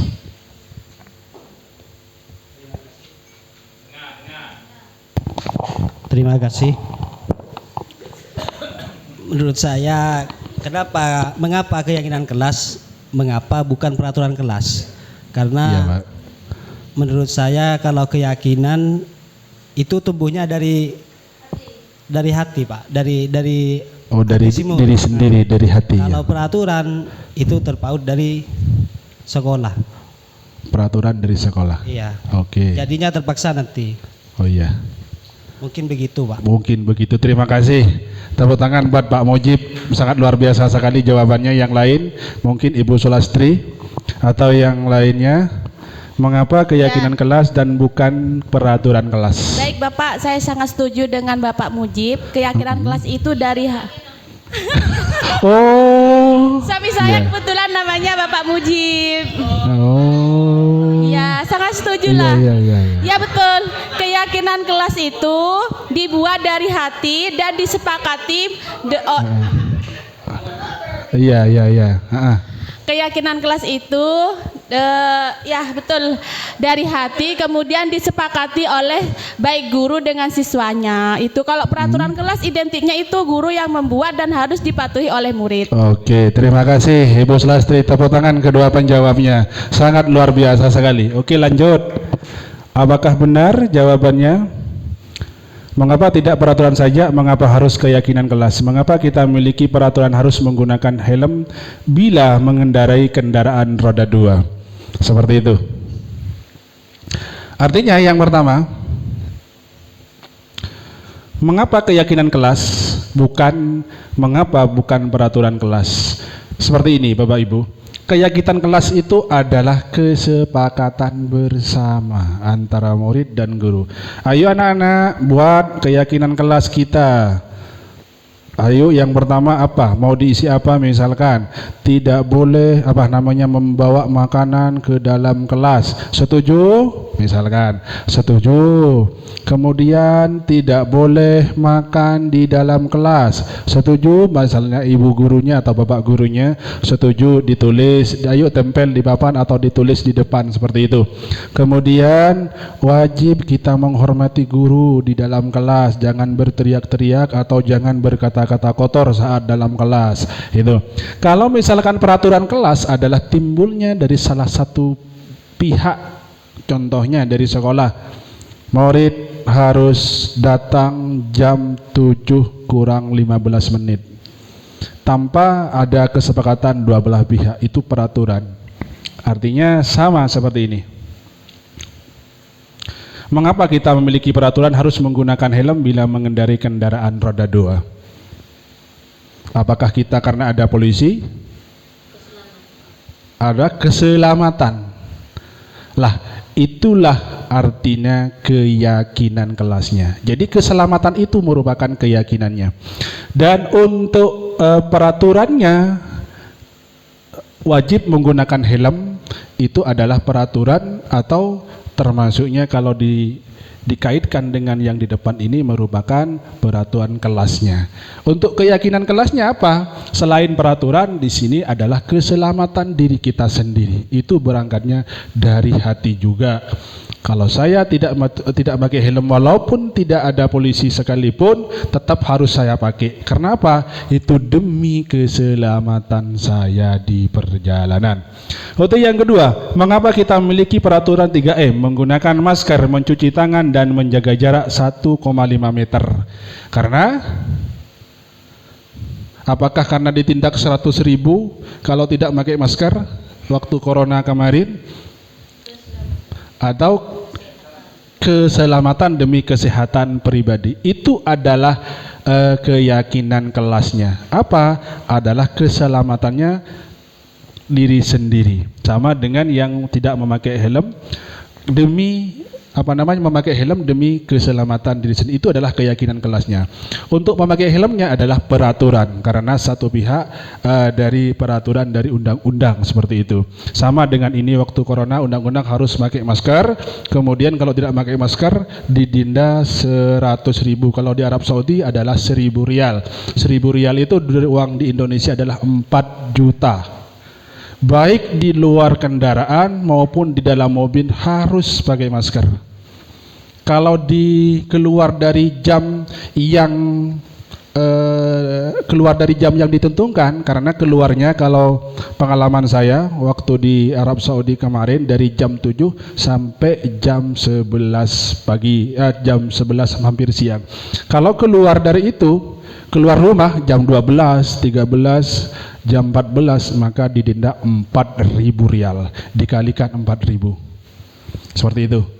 Kalau di Indonesia cuma nggak pakai masker hanya 100.000. Lanjut. Di sini adalah peraturan kelas terlebih dahulu. Di sini harus pakai sepatu hitam, peraturan kelas ya. Kemudian harus pakai seragam sesuai dengan hari yang ditentukan. Kemudian pakai kaos kaki, kemudian baju harus ada di dalam.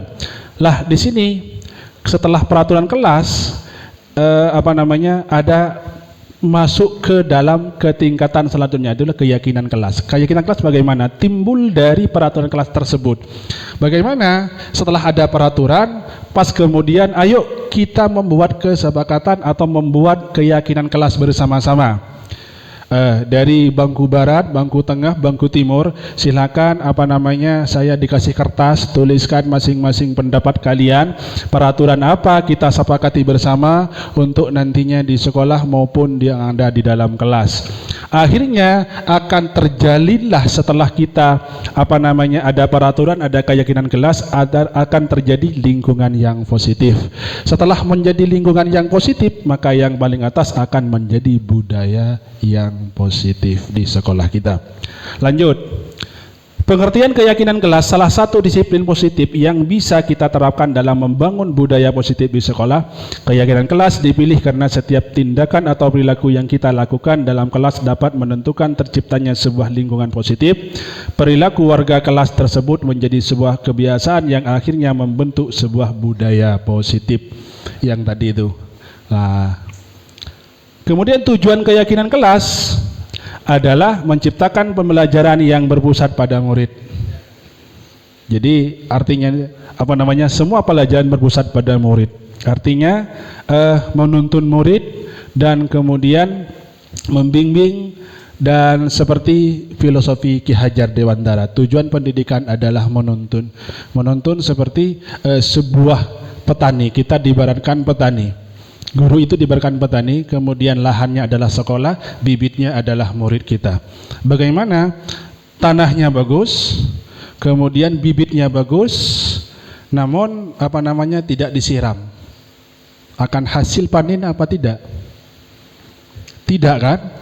Tanahnya bagus, sekolahnya bagus, gurunya bagus, tapi tidak dirawat, tidak disiram, tidak dikasih pupuk, akhirnya nihil, seperti itu. Kemudian memunculkan ketertiban murid dalam menentukan kelas yang diimpikan, sehingga murid lebih bertanggung jawab akan keputusan mereka buat bersama-sama. Nanti kalau kita dibuat bersama-sama, akhirnya akan timbul, oh iya ya. Jadi guru menanyakan, apakah tindakan kamu itu sesuai dengan keyakinan kita yang telah kita sepakati bersama? Tak usah, ya itu anunya, apa namanya? Dan jawaban dari pertanyaan tadi. Bagaimana solusinya itu? Kalau sudah membuat keyakinan kelas, cuma hanya nanyakan, apakah tindakan kamu itu sesuai dengan keyakinan kelas kita? Tidak, Pak. Oh, keyakinan kelas kita itu apa? Menghormati teman, tidak boleh memukul misalkan. Jadi kita sadar dengan sendirinya. Yang terakhir menumbuhkan komunikasi efektif antara murid dan guru. Jadi kolaborasinya, koneksinya, koneksi antar guru dan murid itu bagus. Lanjut kepada keyakinan kelas adalah nilai kebajikan universal yang disepakati secara tersirat dan tersurat lepas dari latar belakang suku, negara, bahasa maupun agama. Menekankan pada keyakinan seorang akan lebih memotivasi seorang dari dalam. Seorang akan lebih tergerak dan bersemangat untuk menjalankan keyakinannya daripada hanya sekedar mengikuti serangkaian peraturan tertulis tanpa makna. Murid pun demikian, mereka perlu mendengarkan dan memahami arti sesungguhnya tentang peraturan-peraturan yang diberikan. Apa nilai-nilai kebajikan di balik peraturan tersebut? Apa tujuan utama yang menjadi tidak tertarik atau takut sehingga hanya sekedar mengikuti serangkaian peraturan-peraturannya. Peraturan yang mengatur mereka tanpa memahami tujuan mulianya. Seperti itu, itulah keyakinan keyakinan kelasnya. Artinya yang kita sepakati bersama, dengan muncullah dengan tersendirinya, maka dia akan tercipta keyakinan kelas. Kemudian selalu mengembalikan buku ke tempatnya. Ini keyakinan kelas atau kebajikan yang dituju. Selalu kembalikan buku ke tempatnya. Itu kan keyakinan atau nilai kebajikan yang dituju. Nomor 2, dilarang mengganggu orang lain. Ini keyakinan kelas apa nilai kebajikan nantinya. Hadir di sekolah 15 menit sebelum pembelajaran dimulai. Dilarang melakukan kekerasan, dilarang menggunakan narkoba, bergantian atau menunggu giliran, antrilah. Orang Indonesia kan terkenal tidak sabarnya mengantri kan, seperti itu. Gunakan masker. Inilah. Yang pertama, selalu membalikan buku ke tempatnya. Ini nilai keyakinan kelasnya adalah bertanggung jawab. Peraturannya dilarang mengganggu orang lain, menghormati orang lain dan diri sendiri. Ini keyakinan. Kemudian hadir di sekolah 15 menit sebelum pembelajaran dimulai, menghormati orang lain, mengkomitmen pada tujuan berkomitmen. Kemudian dilarang melakukan kekerasan, keselamatan dan menghormati orang lain. Dilarang menggunakan narkoba, kesehatan adalah keyakinan kelasnya. Kemudian yang pergantian atau menunggu giliran, menghormati orang lain dan kesabaran. Gunakan masker adalah kesehatan dan keselamatan. Contohnya, Keyakinan kelas, hormati gurumu, tidak berkata kotor, sopan santun, saling menolong, fokus belajar, saling menyayangi. Ini adalah yang dibuat bersama oleh muridnya. Bisa diterapkan. Ayo anak-anak, apa keyakinan kelas kita? Hormati gurumu, sopan santun, misalkan. Tidak berkata kotor. Peraturan kelasnya, jaga kebersihan ruang kelas kita. Kemudian mari membantu kapanpun kita bisa. Itu satu pihak yang memutuskan. Lanjut, restitusi. Proses menciptakan kondisi bagi murid untuk memperbaiki kesalahan mereka sehingga mereka bisa kembali pada kelompok mereka dengan berkarakter yang lebih kuat. Gisen. Di sini ada segitiga restitusi. Yang pertama adalah menstabilkan identitas. Contohnya, setiap orang pasti pernah melakukan kesalahan. Kemudian kamu bukan satu-satunya yang pernah melakukan seperti ini. Itu kata-kata. Kemudian validasi tindakan yang salah. Jadi tiganya nanti akan digabungkan. Kamu tentunya punya alasan mengapa melakukan itu. Kemudian adakah cara yang lebih efektif untuk mendapatkan apa yang kamu butuhkan? Yang ketiga, yang terakhir, keyakinan kelas apa yang telah kita sepakati? Nanti ditanyakan dari hasil keyakinan kita yang disepakati.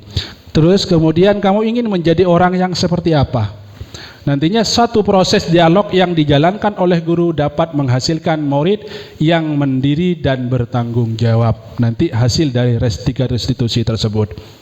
Jadi yang pertama, satu sisi menstabilkan identitas. Artinya mengubah identitas anak dari orang yang gagal karena melakukan kesalahan menjadi orang yang sukses. Nomor dua, validasi tindakan yang salah, memahami bahwa semua tindakan yang dilakukan oleh murid adalah untuk memenuhi kebutuhan dirinya. Yang ketiga, menanyakan keyakinan ketika identitas sukses telah tercapai, langkah satu, dan tingkah laku yang salah telah divalidasi, langkah dua, maka anak akan siap untuk dihubungkan dengan nilai-nilai yang dia percaya dan terpindah menjadi orang yang diinginkan. Contoh dari ini,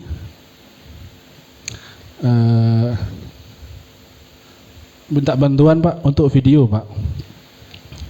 Ini video.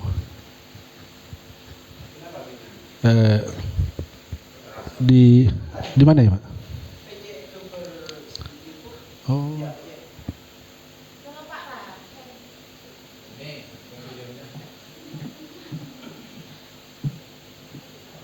Dia raja Pak.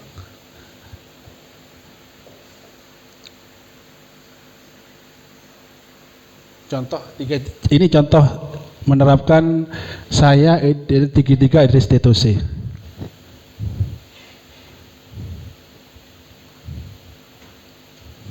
Oh nggak bisa nih ya.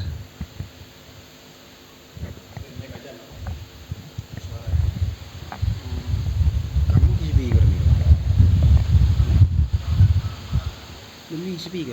Ini.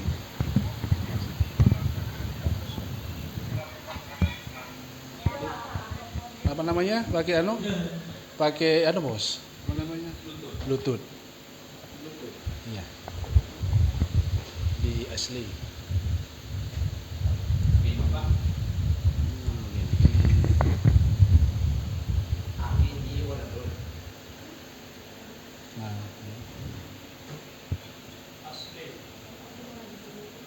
Di sebelah kiri.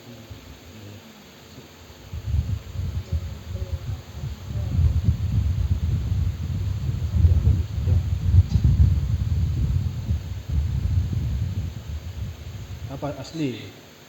Bawah.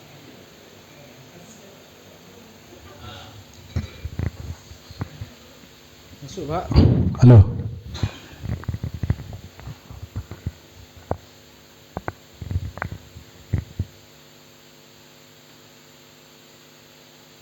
Sudah connect nih. Asli bawah.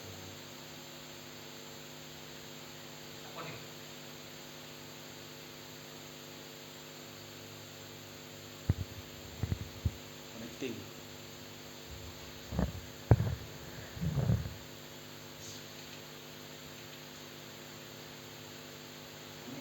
Connect.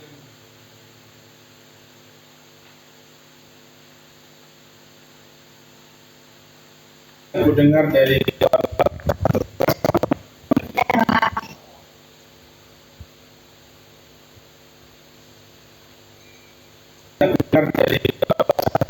teman-temannya ya. Iya Pak. Karena buku saya dicoret menjadi Pak. Oh begitu, wajarlah kamu kesal dan marah-marah terhadap teman yang ada di usiamu, pasti melakukan hal yang sama. Saya marah-marah dan saya tidak sengaja Oh begitu, kamu melakukan hal seperti itu pasti ada alasannya ya? Iya Pak. Apa alasannya? Setelah kamu marah-marah terhadap imam karena buku kamu kemudian dan saya menghargai atas tindakan kamu tidak melakukan hal yang lebih dari itu sesuai dengan keyakinan kelas kita. Keyakinan kelas kita itu apa? Saling menghormati teman. Saling menghormati antar teman itu pentingkah menurut kamu? Kalau menurut kamu itu penting, apa yang kamu lakukan di saat kamu masalah ini? Ya Pak. Terus apa yang kamu lakukan untuk memperbaiki masalah ini? Saya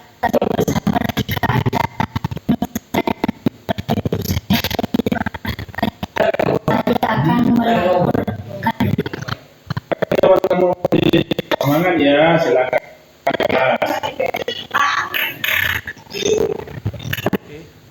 Seperti itulah. Artinya Cek 1 2.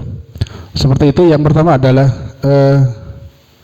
untuk menjalankan restitusi, menstabilkan identitas. Benarkah kamu marah-marah ke temannya? Benar Pak. Kenapa? Karena buku saya dicoret-coret lalu dilempar ke lantai seperti itu. Itu adalah di sini menstabilkan identitas terlebih dahulu. Kemudian lanjut ke validasi yang kedua. Validasi yang kedua, kemudian artinya wajarlah memahami bahwa semua tindakan yang dilakukan murid salah satu memenuhi kebutuhan dasarnya. Sebagai manusia, jika saya ada di posisi saya, mungkin saya marah-marah juga ya. Akan tetapi aku menghargai dirimu karena tidak melebihi dari kapasitas yang kamu marah-marah, misalkan menukul. Seperti itu. Yang terakhir, menanyakan keyakinan. Karena keyakinan sudah terbentuk yang tadi tersebut. Menanyakan keyakinan, kan keyakinannya adalah menghormati teman, kesepakatan bersama. Apakah yang dilakukan kamu itu apakah sesuai dengan keyakinan kelas kita? Tidak Pak. Apa keyakinan kelas kita? Adalah menghormati teman. Tidak terasa dengan dirinya itu akan membangun sebuah kesalahan, akan ditegur dengan sendirinya. Tanpa saya kenapa kamu bertengkar? Awas ya, dan kamu tidak sesuai dengan peraturan kelas yang sudah disediakan, yang sudah diatur di sekolah di sini, maka kamu harus keluar keliling sekolah 5 kali, kan seperti itu kan. Nantinya kamu benar enggak melakukan kesalahan? Benar Pak. Apa? Kenapa nak? Kok seperti itu? Makanya buku-buku saya dicoret-coret, dibuang Pak. Oh gitu. Artinya apa? Menstabilkan identitas. Kemudian tentunya kamu punya alasan mengapa lakukan seperti itu kan? Validasi tindakannya. Jadi iya Pak, karena dicoret-coret maka saya kesel. Maka kemudian setelah itu dibuang ke lantai buku saya seperti itu. Kemudian keyakinan kelasnya bagaimana? Ditanyakan, apakah tindakan kamu itu sesuai dengan keyakinan kelas kita yang kita sepakati seperti itu kan? Tidak sesuai Pak. Apa keyakinan kelas kita? Harus menghormati teman kita Pak. Oh tahu ya. Makanya untuk selanjutnya bagaimana anakku? Kalau selanjutnya hal yang dikerjakan teman saya seperti itu lagi, maka saya akan lebih sabar dan juga akan melaporkan ke Bapak. Bagus kan? Bagus, tepuk tangan. Untuk terakhir di sini umpan baliknya Buana video. Kamu di mana Pak? Maulidi. Iya. Iya. Oh, video Bu tak langkong Bu. Ya itu. Benih ya, Maulid. Assalamualaikum warahmatullahi wabarakatuh. Nama saya Maulidi dari kelas 6. Saya senang sekali. Anu kabel. Terus.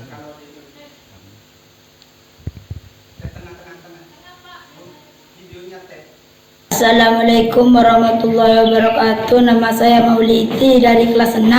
Saya senang sekali diajak diskusi oleh Bapak Rahim. Saya dapat mengendalikan amarah saya karena perilaku teman saya. Saya harus bersabar dan menghormati teman saya. Wassalamualaikum warahmatullahi wabarakatuh. Waalaikumsalam warahmatullahi wabarakatuh. Tanpa tindakan yang keras, dengan sadar dengan sendirinya dan kembali kepada hakikat sebenarnya dengan intrinsiknya, dengan hati nuraninya. Yang terakhir,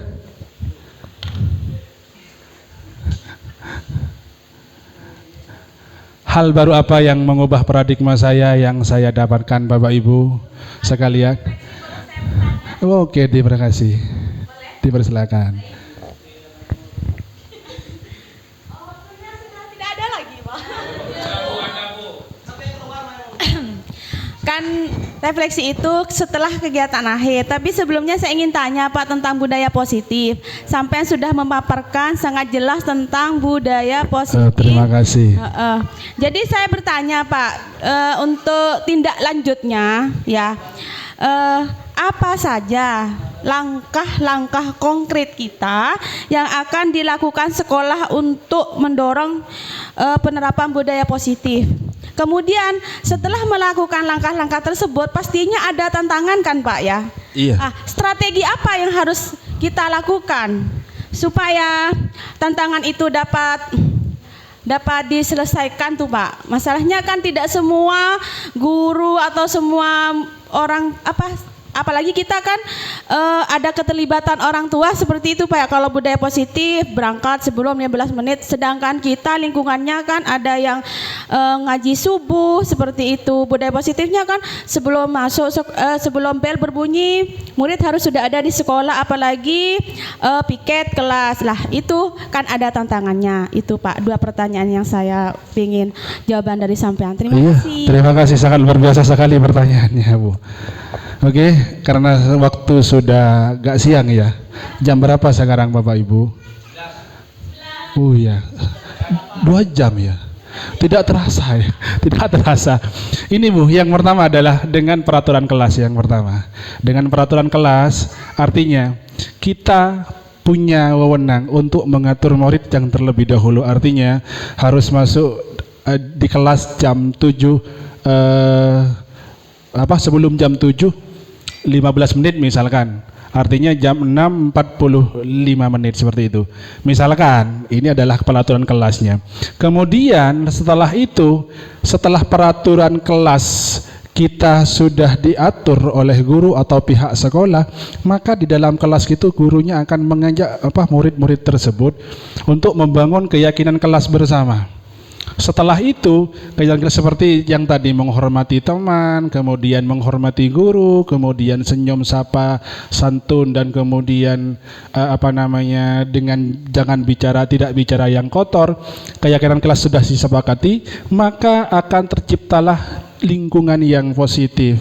Setelah lingkungan yang positif, maka lingkungan positif tersebut akan membudaya menjadi budaya positif. Akhirnya setiap pagi anak-anak, Assalamualaikum Bu, Waalaikumsalam, senyum, sapa, dan semacamnya. Dari keyakinan kelas tersebut, dari peraturan kelas akan merujuk ke keyakinan kelas tersebut, akan budaya positif akan tercipta oleh lembaga tersebut jika semuanya tersusun dari yang ini Bu. Ini yang pertama. Kemudian yang kedua adalah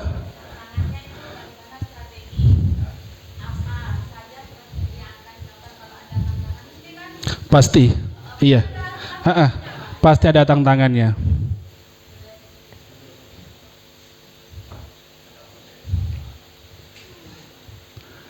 Kembali ke sini, adalah satu proses yang dialog Tantangannya apa? Artinya misalkan ada masalah. Artinya murid terlambat ya tadi. Apa yang tadi? Pihak guru luar, pihak luar misalkan. Iya. Yang pertama adalah menstabilkan identitas. Artinya gini. Benarkah kamu kalau dari murid ya, benarkah kamu ada terlambat terus setiap pagi? Iya Pak, kenapa? Karena oleh orang tua saya misalkan disuruh beli-beli, kemudian jauh jaraknya jalan kaki dan semacamnya. Kemudian menstabilkan identitas, ada cara lebih efektif untuk mendapatkan lebih efektif lah dengan cara itu. Bisa Pak. Contohnya bagaimana? Saya harus bangun jam 6. Bisa kan? Cara harus bangun jam 6. Bagaimana caranya? Harus menyediakan lonceng atau jam beker atau yang lainnya apa lagi? Misalkan bantuan dari bapak saya, karena bapak saya setiap jam 5.30 pergi ke pasar jual sayur misalkan. Jadi ada dua yang menjadi penjaga kalian ya. Iya misalkan.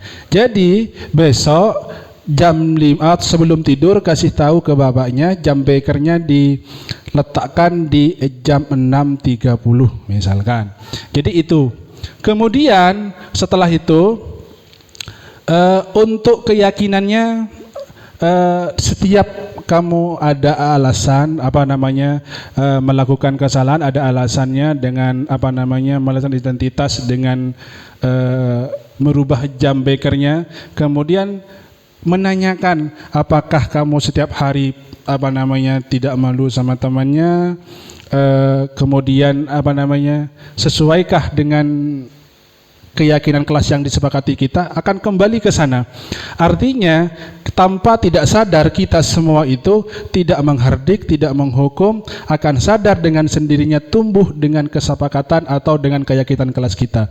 Itu adalah kemudian yang terbentuk dari intrinsik siswa tersebut. Artinya bukan faktor menghardik, menghukum, akan mendapatkan penghargaan dan semacamnya. Kembali kepada sini. Jadi tantangannya kembali kepada segitiga restitusi, kembali dari hati ke hati.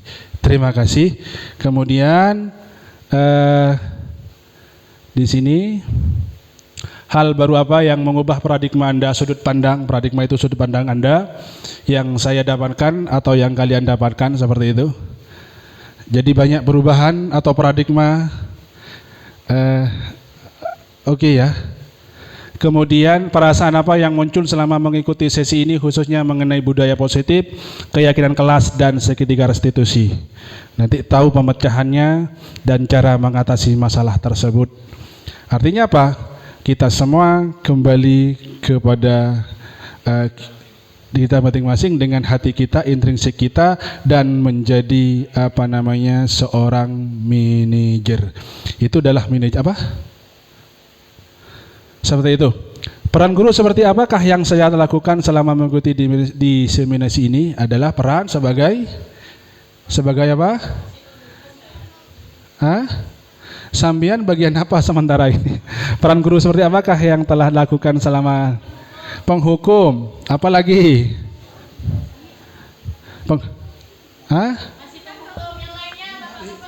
Dipersilakan.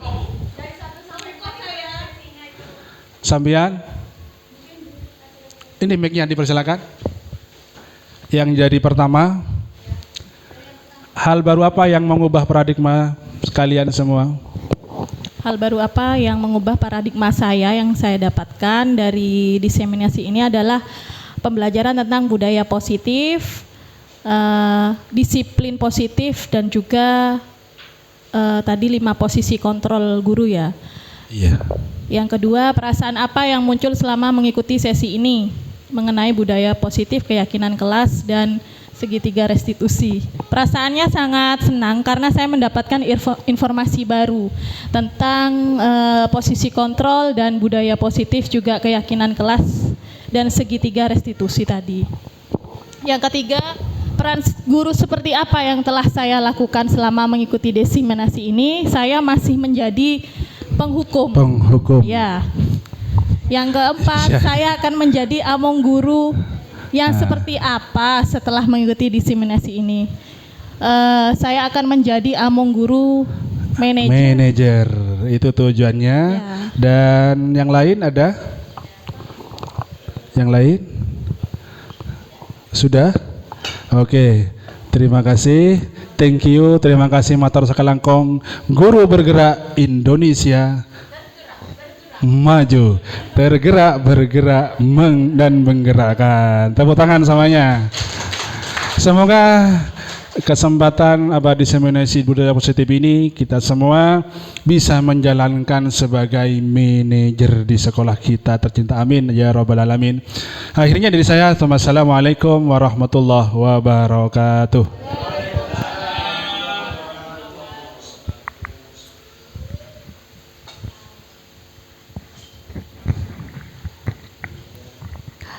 Terima kasih kami sampaikan kepada Bapak Abdul Rahim SPD MPD CGP Angkatan 10 Kabupaten Pamekasan yang berasal dari guru SDN Pelengan Daya 5 Kecamatan Pelengan Kabupaten Pamekasan. Terima kasih atas paparannya dan juga penjelasannya yang sangat membantu kami para guru dan Bapak guru yang tadi sudah disampaikan dan sangat antusias para pesertanya. Semoga yang disampaikan oleh Bapak Rahim sangat bermanfaat bagi kita semua. Amin. Amin. Untuk selanjutnya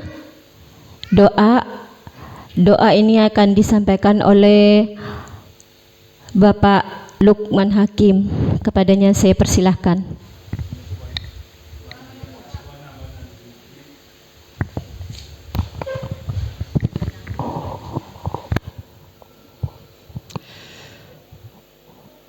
Assalamualaikum warahmatullahi wabarakatuh.